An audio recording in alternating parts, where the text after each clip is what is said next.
I used to think that human trafficking is needs to happen in a mighty way for it to be called human trafficking.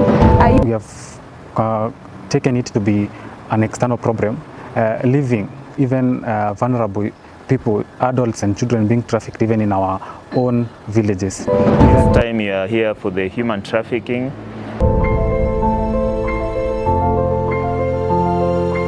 Many people have been victims of human trafficking without ever realizing that they were being trafficked.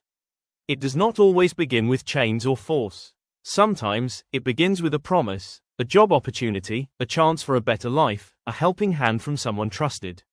Today, this reality continues to affect countless young people. Across Kenya, the growing unemployment crisis has left many youth vulnerable. With limited opportunities and increasing pressure to survive, young people are often forced to take risks. So we have two types of human trafficking: the internal human trafficking and external human trafficking.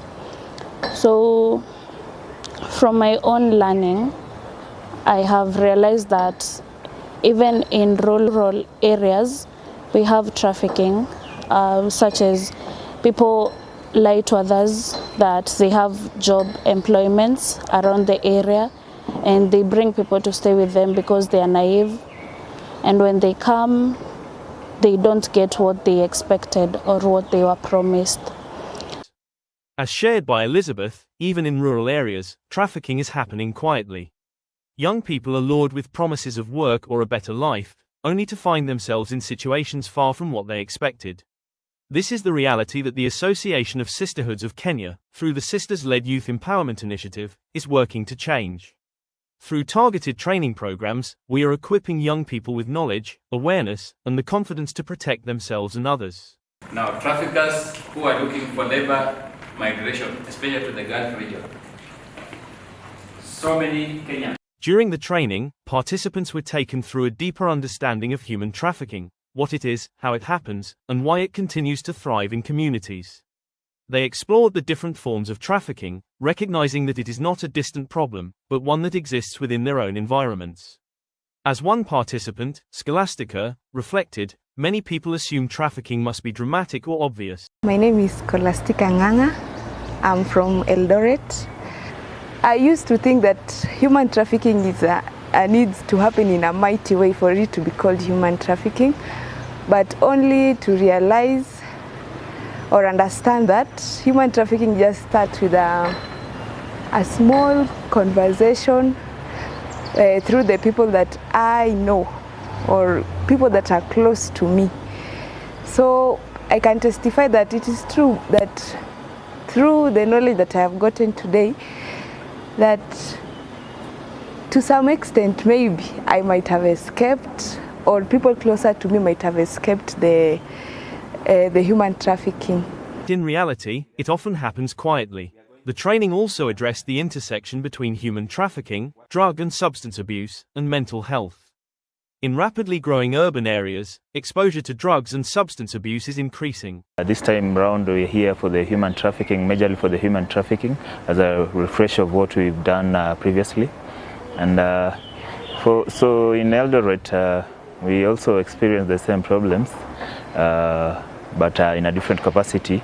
So majorly we're having issues with drug and substance abuse because of the new city status. So I think the youth majorly are affected with this because of they want to fit in this city status.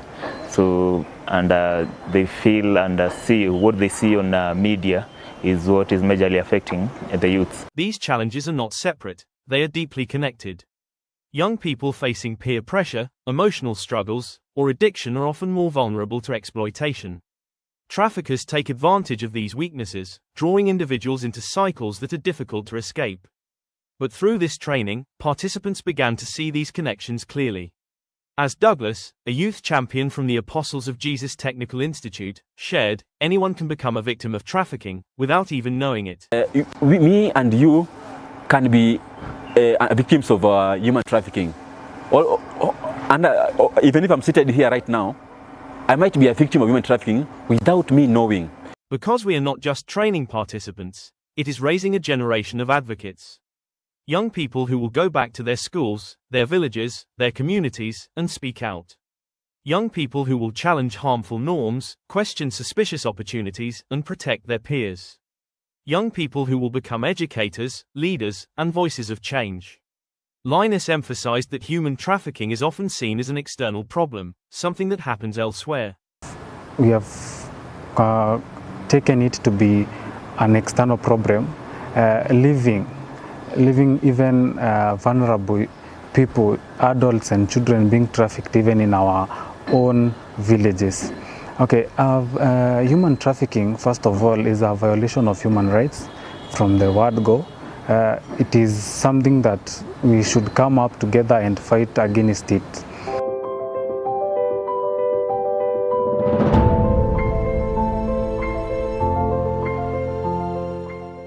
And now, these young people are ready to take that action. They are ready to create awareness. They are ready to educate others. They are ready to stand against exploitation. One thing I've learned is that human trafficking is a very serious issue and very widespread in our society, but it's not spoken of enough. So it starts with very small things that we assume.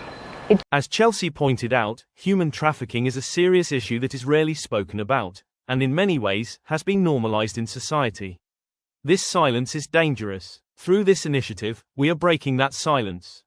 As we are trained to go and train, so we can, if we give them the knowledge to understand, so they can differentiate and think, help them so that they won't fall into the trap. Look at the example of being taken to Gulf countries. Like a lot of ladies find themselves trapped in Gulf countries because of an aunt gave my father this, or an aunt told my father this, or my mother this, and that is where I found myself here. Like in my community, most of them are not concerned that they are being trafficked. Most people are trafficked, trying to look for greener pastures. So from this training, I feel like I can create an awareness to other people and teach them how they can protect themselves or prevent human trafficking. So that they may understand the big elephant in the room about human trafficking, and so they may understand how to differentiate between the correct jobs and those people who are deceiving them and they end up being trafficked. I would like to sensitize to my peers or to the people that I will go to locate that don't wait for it to become a bigger disaster for you to act. Just be sensitive of your environment, be sensitive of who you're communicating to, be sensitive even to the people that you trust. They are empowering young people to speak, to question, and to act. And the impact is already visible. Participants are leaving the training not just informed, but transformed. They are more aware, more confident, more vigilant. They are prepared to return to their communities and sensitize their peers, helping others understand the risks and make safer decisions. They are becoming grassroots champions, carrying knowledge into places where it is needed most. Okay. Because the fight against human trafficking, substance abuse, and mental health challenges cannot end here. It requires sustained investment. It requires continued support. It requires collective responsibility. Because when you empower one young person, you impact a community. When you equip youth with knowledge, you prevent exploitation. The young people have spoken. They are ready to lead. They are ready to educate. They are ready to make a difference. Now, they need the support to continue. Because the knowledge they carry has the power to save lives. And together, we can ensure that this knowledge reaches every corner of our communities, creating a safer, more informed, and more empowered generation.